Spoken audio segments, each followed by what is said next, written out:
সাবেক মার্কিন president Donald Trump আমেরিকানদের বিভক্ত করেছেন বলে মন্তব্য করেছেন আসন্ন নির্বাচনে ডেমোক্র্যাট প্রার্থী কমলা হ্যারিস। বৃহস্পতিবার জর্জিয়ায় একটি নির্বাচনী সমাবেশে কমলা হ্যারিস বলেন, আমেরিকানরা একটি কঠিন সময় অতিক্রম করে সামনের দিকে এগিয়ে যেতে প্রস্তুত, কারণ তিনি নভেম্বরের প্রেসিডেন্ট নির্বাচনে নাটকীয়ভাবে ডেমোক্রেটিক দলের মনোনয়ন লাভের পর প্রথম সাক্ষাৎকারে মধ্যপন্থী ভোটারদের কাছে পৌঁছেছেন। 59 বছর বয়সী ডেমোক্র্যাট প্রার্থী CNN-কে জোর দিয়ে বলেন তিনি অবৈধ অভিবাসনের বিষয়ে কঠোর হবেন এবং বিতর্কিত তেল ও গ্যাস উৎপাদনকে সমর্থন করবেন। জর্জিয়ার দোদুল্যমান রাজ্যে প্রচারাভিযানের সময় হ্যারিস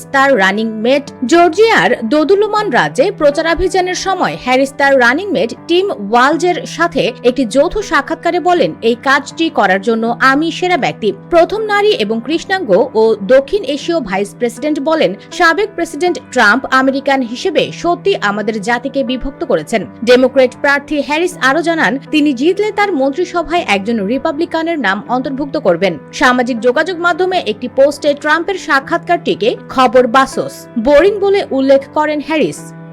ইউএস বেঙ্গল ডেস্ক।